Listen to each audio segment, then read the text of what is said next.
Mr. President, dear colleagues, it's an honor to open this NATO Military Committee conference here in Riga, a city whose history reminds us that freedom is never given, only safeguarded.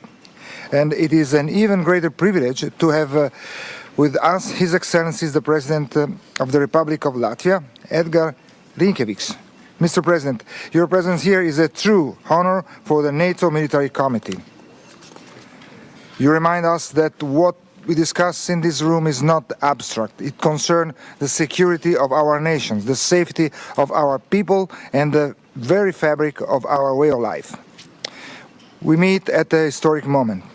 Russia's brutal war aggression against Ukraine continues to rage. New technologies are transforming the very character of warfare, and the rules-based international order that has preserved our peace is under direct and deliberate challenge. As Latvians say, he who is ready is never taken by surprise. And Latvia knows what this means. From its struggle for independence to its frontline role in the alliance today, Latvia embodies resilience. History also warns us. This week marked a significant anniversary. On 25 September 1939, Soviet bomber and reconnaissance aircraft violated the airspace of all three Baltic states, Latvia, Lithuania, and Estonia. Those incursions were more than mere provocation. They were the opening signal of Moscow's determination to impose its will. The moment should resonate deeply with us today. Twice in the space of 2 weeks, the North Atlantic Council has met under Article 4. Multiple allies, including Estonia, Finland, Latvia, Lithuania, Norway, Poland, and Romania, have experienced airspace violation by Russia. These acts are escalatory, reckless, and endanger lives, and Russia bears full responsibility for these actions. Today, I express full and unequivocal solidarity with all allies whose airspace has been breached. The alliance response has been robust and will only continue to strengthen. On 12 September, Easter Sentry was launched to bolster NATO posture along the eastern flank. And at the Hague summit, our minister reaffirmed this resolve, committing 5% of defense budget to new capabilities. Ladies and gentlemen, this gathering of the chief of defense of each NATO ally together in the Baltic region is a testament to our strength and solidarity. Mr. President, I would like now to give you the floor for your opening remarks. Well, thank you very much. Thank you, Chair, Admiral, Generals, Admirals, distinguished members of the Military Committee. It is my real pleasure to welcome all of you here in Latvia for your NATO's Military Committee conference. This is actually the first meeting of the senior NATO military leadership after the NATO summit in The Hague. It was a decisive shift in the alliance's resolve to make NATO stronger, to make the alliance more capable and more lethal by investing 5% of GDP in defense. At that summit, we all reaffirmed our commitment to NATO, to the strongest alliance in history, and also we reaffirmed our commitment to the transatlantic bond. But I'm sure that we all acknowledge that is also a test case for Europe's ability to step up, for allies each individually, and also for Europe as a whole to shoulder a fair share of defense expenditure. I think that we can all say that it is in our interest to fill NATO's new generation of defense plans with required forces and capabilities. As I've said yesterday when I was hosting you in the Riga Castle, and I want to repeat that also here today, this is not so much about Excel sheets, it's not about political slogans, but it's about real capabilities that each and every army, each and every navy, each and every air force need currently to counter all the emerging threats and also traditional threats. From our perspective, the threat assessment is clear. Russia poses a long-term threat to Euro-Atlantic security. Terrorism remains a persistent threat. Europe and the alliance is being tested in every way possible. So that the task is to equip our forces for the threats and challenges of today and those of tomorrow. And we must do that across all domains, to uphold the fast technological advances and to mobilize our defense industries. And we also know that the best way how to defend our countries is a deterrence, but that deterrence must work. Admirals, generals, you can be assured that Latvia continues to invest all our efforts in our own defense capability development. We are committed to invest 5% of GDP in defense already very soon. As a direct neighbor to Russia and Belarus, we know our responsibility to strengthen the external border of NATO and the European Union. This includes countering the daily illegal migration pressure as part of Russia's and Belarusian hybrid tactics. That has amounted already to more than 10,000 deterred migrants on our border this year alone. Baltic Defense Line is aimed at enhancing the military infrastructure along the three Baltic states. We are advancing our host nation support for allied troops. I just want to express one more time our profound gratitude to all allies present with their forces and capabilities in the Multinational Division North and NATO's Multinational Brigade in Latvia, under the very capable leadership of Canada. Brigade has become fully operational and combat ready. Let me also say that another mission that NATO has launched, the Baltic Sentry, has proved its effectiveness in constraining Russia's shadow fleet activities. Chair, commanders, members of the military committee. The immediate priority today is clearly air defense. As Admiral already noted, Russia continues a pattern of provocations, most recently recklessly violating the airspace of Poland and Estonia. And here I really want to thank and welcome NATO's immediate response commencing Eastern Sentry. This serves as a tangible example of NATO's decisive response. The intensity of Russia's drone attacks against Ukraine has created incidents in several allied countries, among them also here in Latvia. This is the reality we face. This is, to some extent, not anymore even new reality. The response should continue to be robust, transforming Baltic air policing to a Baltic air defense mission with respective rules of engagement should be a priority. In addition, ensuring we collectively make the best use of technological advancement to counter drone systems. There is actually a lot we can learn from Ukraine in this regard. Building our own defense capabilities goes hand in hand with our continued support for Ukraine.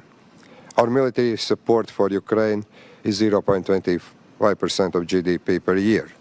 And we have added to this a further commitment of 5 million euros to NATO's prioritized Ukraine requirement list, or PURL initiative, to buy weapons from the United States to Ukraine.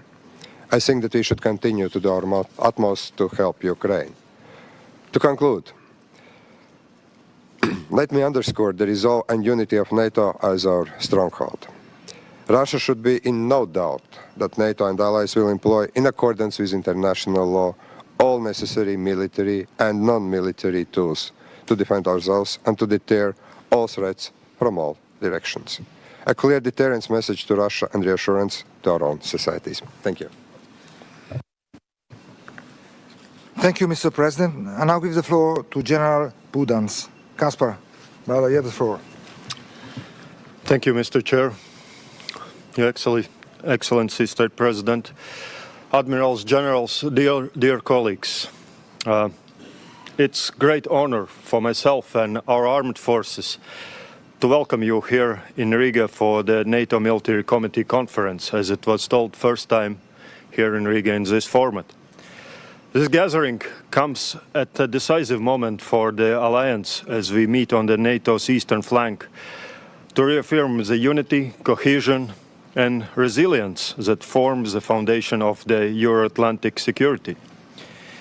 Europe today faces hostility that strikes at the heart of our stability and the very principles upon which NATO was founded. Russia's war against Ukraine has become a testing ground for modern warfare, where conventional force is fused with cyber attacks, disinformations, and new technologies, such as mentioned drones and electronic warfare. But Ukraine is not only defending its sovereignty, it is defending the credibility of the international order. For us, supporting Ukraine is both a moral duty and a strategic necessity. Russian aggression extends beyond Ukraine. It's part of a broader campaign against our continent, and its impact is felt globally. From energy blackmail and economic coercion to attempts to reshape international norms in Europe, in Africa, and beyond. We are witnessing 360-degree threats that encompass airspace intrusions, disinformation campaigns, cyber attacks, and the manipulation of democratic institutions. These actions, of course, are designed to sow division, undermine our trust in our societies and in us, and weaken the cohesion of NATO and the EU. Therefore, we must see Ukraine not as a final objective of this aggression, but as a front line of a contest that spans regions and domains. But the alliance has responded with determination. The recent airspace violations reminded us that our security cannot be taken for granted. NATO's swift activation of Baltic Sentry and now Eastern Sentry demonstrated our capacity to coordinate, respond decisively to provocations along our eastern borders. This is deterrence in action, and it sends a message far beyond Europe. But deterrence requires constant efforts. NATO's collective defense is built on the strength of every ally, sharing both the framework and the responsibilities. Each ally acts as a pillar in upholding the collective responsibility for our security. We must each do our part, and Latvia is acting with urgency. We are investing in layered air defense, coastal defense, drones and counter-drone systems, new infantry fighting vehicles, artillery, and logistics.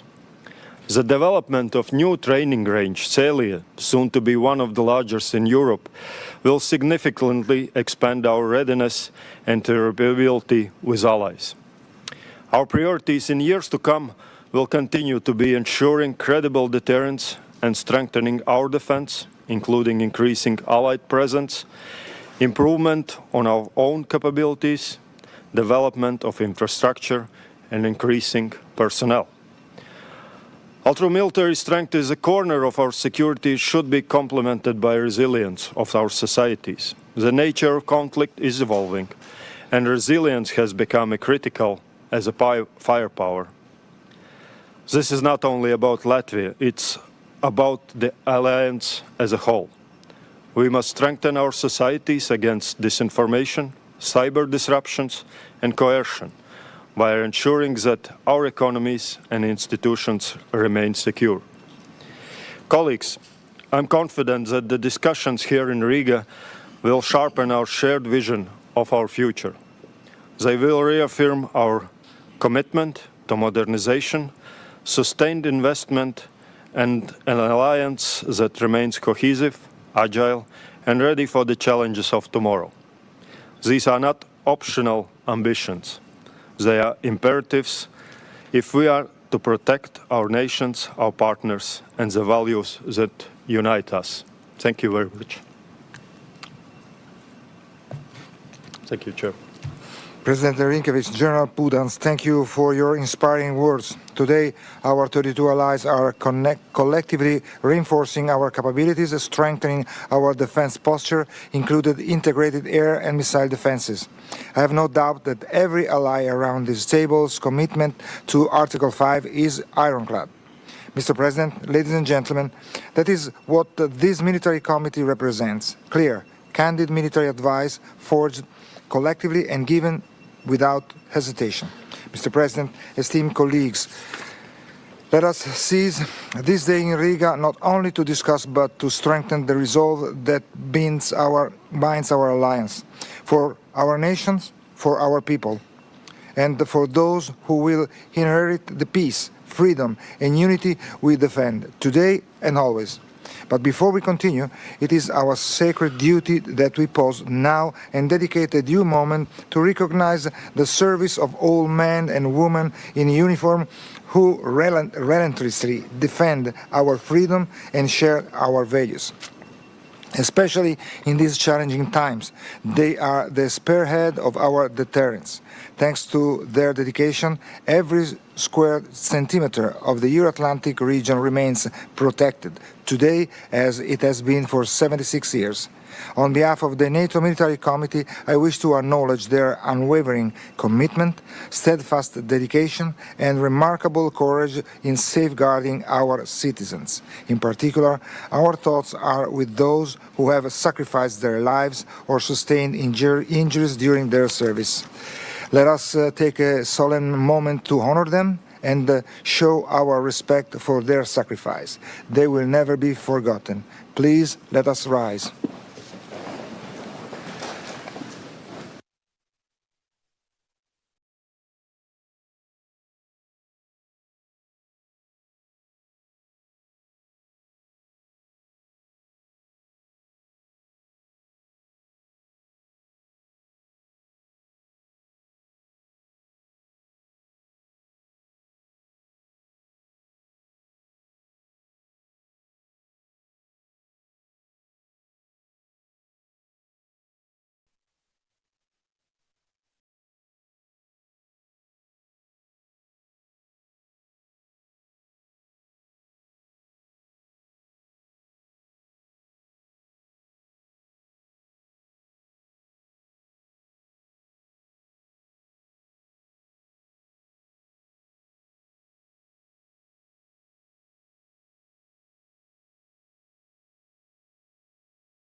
This concludes the public portion of our deliberations.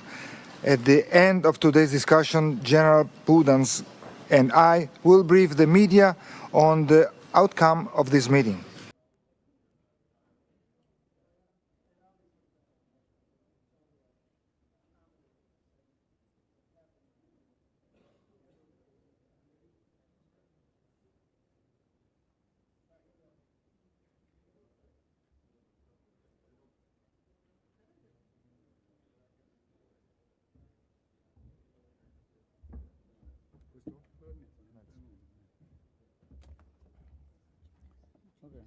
Okay, thank you. Non sai come c'è scritto più grosso? No, è questo qua. Okay. Fatto lei, Vabbè, Ladies and gentlemen, good afternoon. Welcome to this press conference following the military CHOD meeting conference here in Riga. My name is Giovanni Galofora. I'm the Public Affairs and Statute Advisor of the Chairman of the NATO Military Committee. And we will have the Chair of the Military Committee, followed by the Latvian CHOD, addressing you with the initial statement, and then we will open the floor for question and answer. Please switch off your mobile, and when then addressing for questions, please remember to say your name and your agency. Thank you very much. The floor to the Chairman. Good afternoon. Thank you for being here, and many thanks to our host, the beautiful Riga, for its warm hospitality, starting by the one of my dear friend, Major General Pudans, Chief of Defense, Latvia. Dear Kaspar, this successful military committee conference could have not been held at a better time or place. Our presence here in the Baltics is an unmistakable signal of NATO's cohesion and solidarity toward our fellow allies in the eastern flank. We stand by your side day and night. It is also vivid proof of our full resolve against those who want to challenge us or even divide us. Let me commend once again the Allied forces and SACEUR for their swift interception and action during the recent continued violation of our airspace. Russian aircraft and drones, on top of the already existing measures, will now find the resolute response of the newly established and already operational Eastern Sentry activity, which further strengthens NATO's ability to react quickly and decisively against this kind of reckless behavior. These events illustrate our readiness to swiftly reinforce any ally that comes under threat. Let me be even more clear. Every threat to NATO's air, land, and sea space will be dealt with a resolute and proportionate response. We are ready. There must be no doubt about it. Our Supreme Allied Commander has all the tools he needs, and we do not seek confrontation, but we will not hesitate to undertake any action deemed necessary for our collective defense. Fortify our eastern flank complements also with our unwavering support for Ukraine. Let me take this opportunity to praise once more the professionalism and determination of the brave soldier of Ukraine, as well as the whole population that is supporting Kyiv's legitimate rights to defend their land.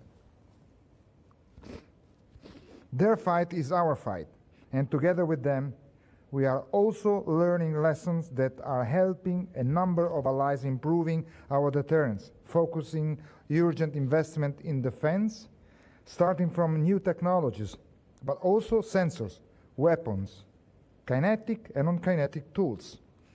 Because now, and not later, is the moment to reflect on how much the alliance has achieved or must achieve without delay. This year, all allies are expected to meet or exceed the pre-summit target of investing at least 2% of GDP in defense. But the historic decision taken by allied leaders at the summit in The Hague go even further. There is now a clear commitment to invest 5% of GDP annually on core defense requirement and defense and security-related investment by 2035. Today, the NATO Military Committee, made of the highest military authorities in NATO and the allies, discussed the way forward on this and other summit declarations. Let me share a few highlights. In relation to the implementation of the summit decisions, we confirm that we stand at a crucial point of the enablement path, starting from our action plan to integrate the new defense investment commitment into our regional plans. The good news is that results are already being delivered. The ongoing progress is placing NATO allies in the optimal position to better deter and defend against the alliance's main and future threats in a multi-domain environment. Furthermore, we concur that the expansion of our transatlantic defense industrial cooperation will help harness emerging technology and promote innovation. We also reiterated our priority about protecting our critical infrastructure and defending our network against destabilizing and hybrid activities, including the cyber attacks targeting airports, as we are continuously experiencing. That said, it is paramount to stress that these, among others, are challenges the military cannot tackle in isolation. It is mandatory that we bolster our civil preparedness to improve the individual and collective capacity to better respond and recover from potential shock and disruptions. This is what we call a whole of society approach to security, based on a shared, solid culture of defense. Ladies and gentlemen, I conclude by saying that this has been, without doubt, a momentous conference. Many takeaways and action items, all linked by one leitmotif: stronger together. Now, And let me thank again all the Allied Chief of Defense, SACEUR and SACT, who make sure our unity remains our biggest strength. Kaspar, brother, the floor is yours. Thank you, Admiral. Thank you for your kind words and thoughtful words, and particularly for guiding today's discussions with focus and purpose. It was both an honor and a privilege for our armed forces of Latvia to host this year's NATO Military Committee Conference here in Riga.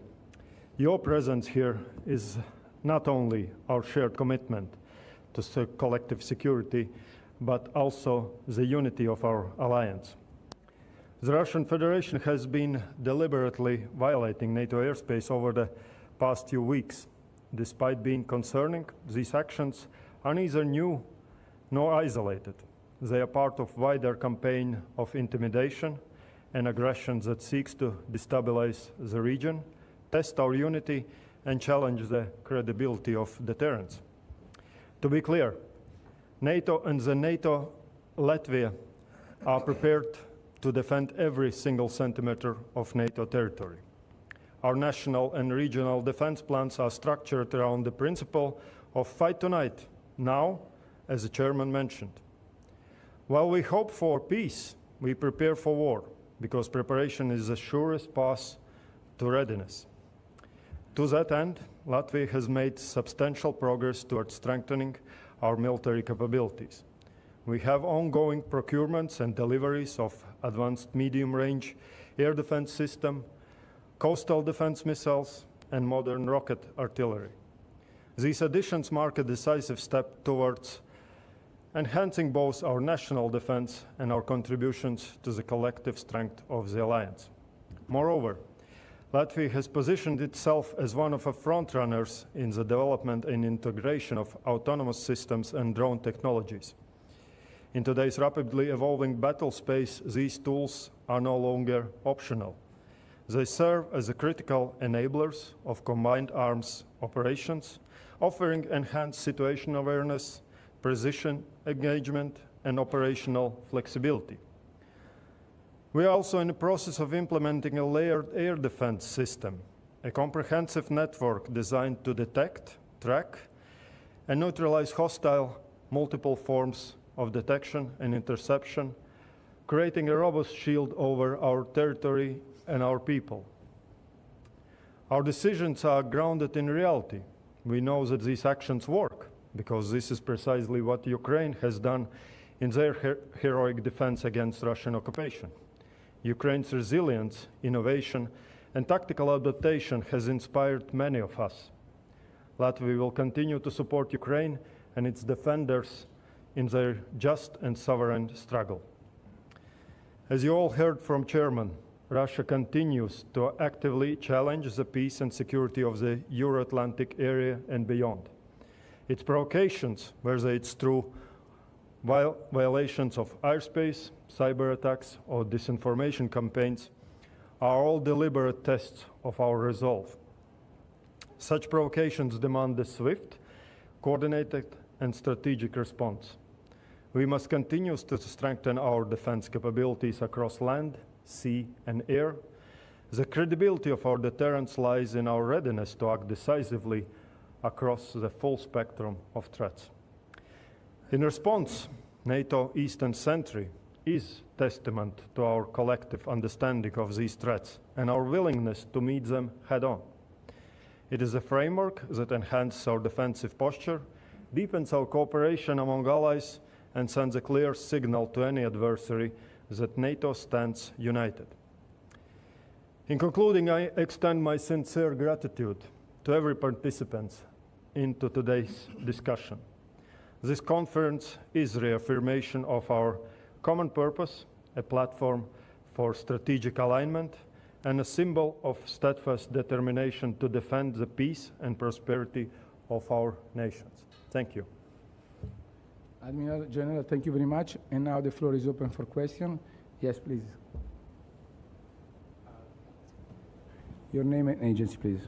Aaron Eglitis, Bloomberg News. A question to the Admiral. Given the airspace violations we've seen in Eastern Europe, should we expect the air policing mission to change to an air defense mission in the Baltic states?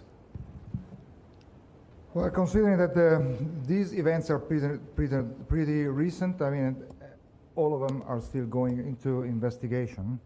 And of course, we need also to a fundamental point, which is attribution of what happened.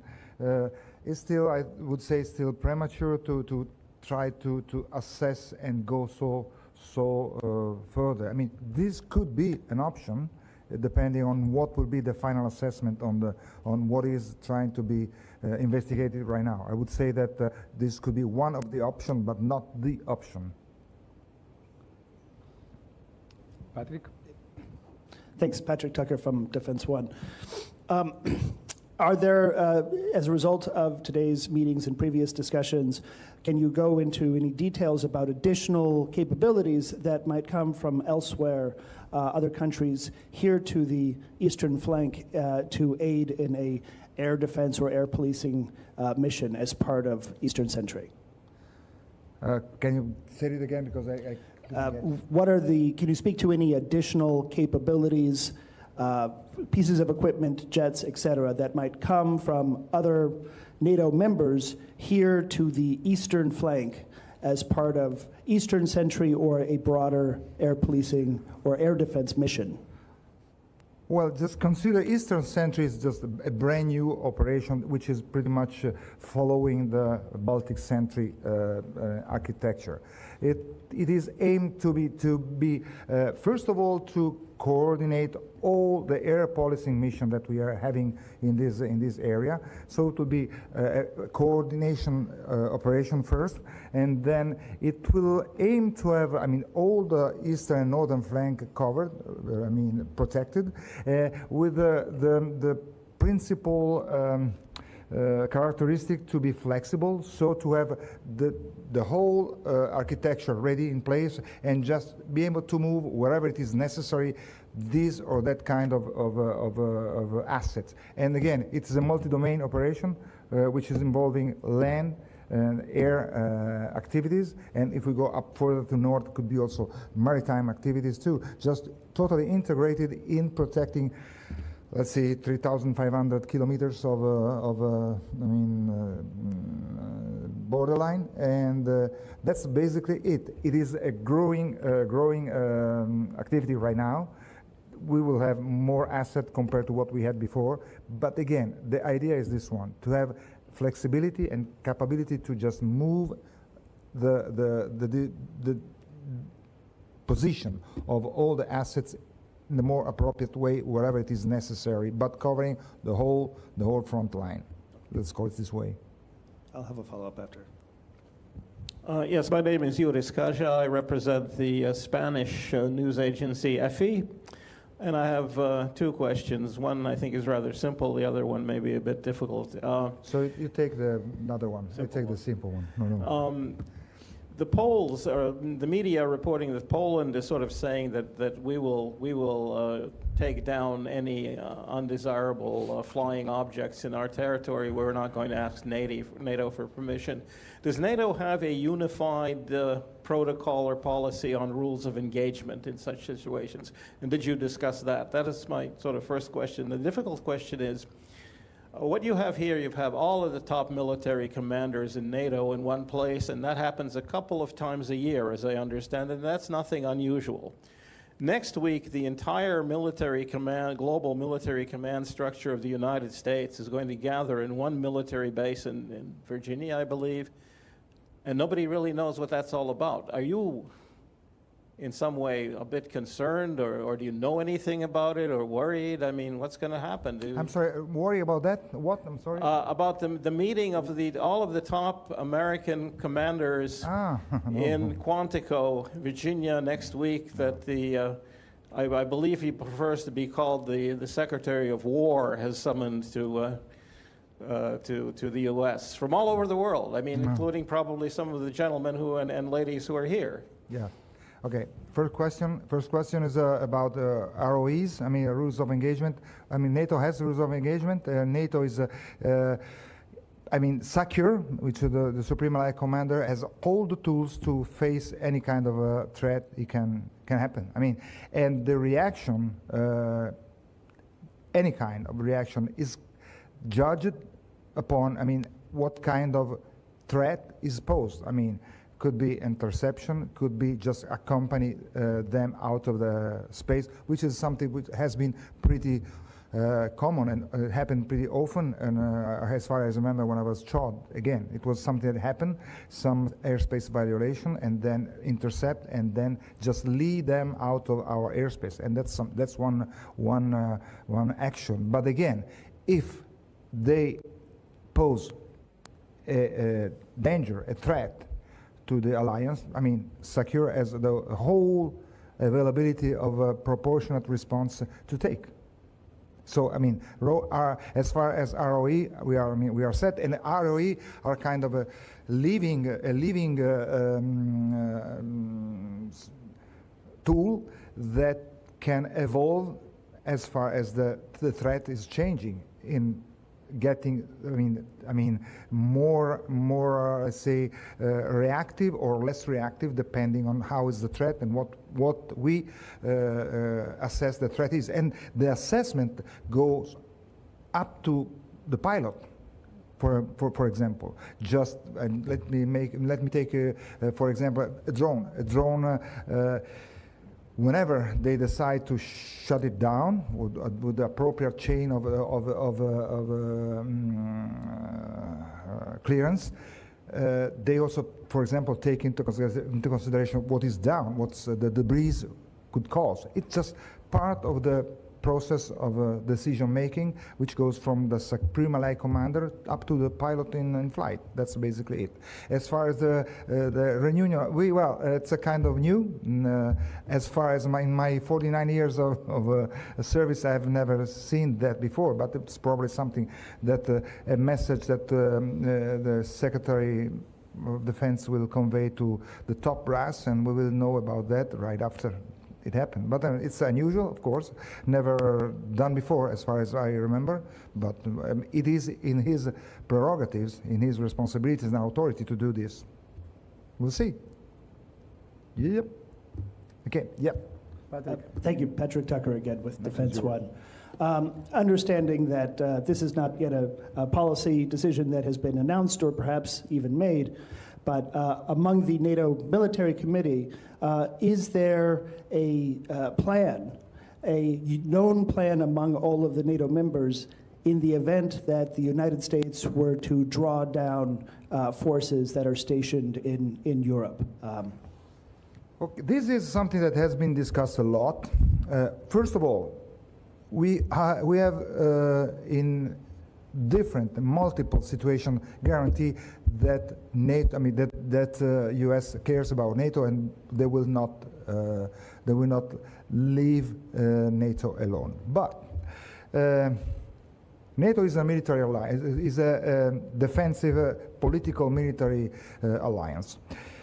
Let's assume that one of the allies, the bigger one, needs to reorient some of his energies from some other direction in which he supposes that threat is coming. First of all, the further away you intercept the crisis, the better it is for the alliance, of course. So let's assume that it is from the Indo-Pacific, okay. And so we will witness a partial disengagement, but not to leave NATO alone, to just face other threats, which have impact on NATO too, by the way, with the connection we do have on today's geopolitical situation. So nothing wrong. I mean, the alliance, if it is a mature and strong alliance that, like we are after 76 years, we are going to fill the gap and just reshuffle everything and just make it happen.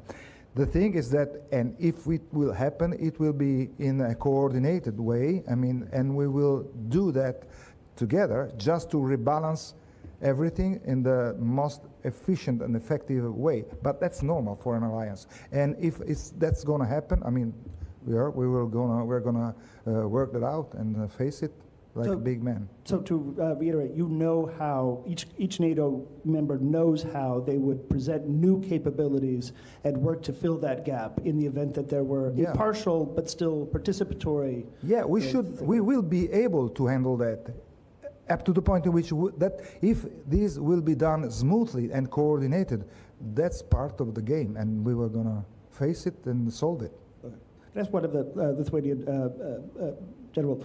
The NATO Center for Strategic Excellence is here in Riga, works on information campaigns. Can you comment at all on what you are anticipating in terms of adversarial disinformation, particularly in the coming months and particularly around the Moldovan election, or just here across the Baltic states in general? The disinformation mean? Disinformation, yes. Yeah, it's something, it's, okay, it's for finally Kaspar. for No, me. Oh, no, either of you, do it, please. do it, please. Final for me, but you will have a chance to comment. But I think this is something not new in this area, and this is something I addressed in my introductory notes, that attempts to disinformation and bringing some uncertainty into our society, particularly dividing our society from us, from institutions, state institutions, probably undermining our capabilities, something we're seeing years already along. Of course, it's sometimes peaks up and downs depending on the situations or current events, particularly if we are announcing some new support to Ukraine or some new initiatives, we might see some increase in these activities, particularly focusing, because it's cheap way how to achieve some effects, and we can expect that it will continue. But this is something we have been paid a lot of attention. This center, for example, is for this, that we can timely monitor, identify these potential risks, prepare contingency plans, how to tackle them, where we should react, where we probably just ignore these messages, but mainly to safeguard our unity, our cohesion, because this is what this information is, disinformation campaigns is, to sow the division between us. These boundaries, what is on the maps between our countries, in our legislations, in our traditions, is the most vulnerable places. But through the organization, through planning, we dissolving these boundaries into our military operations, but also our societies needs to be much more integrated. And I think we spoke also a lot about resilience of our societies. And this is one part, being resilient against disinformation. And that's what we need to train all into this area. We have time for, yes, please, in the back. Andrisidas, Reuters. I have a question to Admiral Dragone. It's about the European Union wall of drones idea. Is it wise for the European Union to undertake a project like this, the drone wall, or should it be a project of NATO? And more generally, what is needed to protect Europe from drones, from drone incursions? I go? It was for you now. Yeah. Take it over. We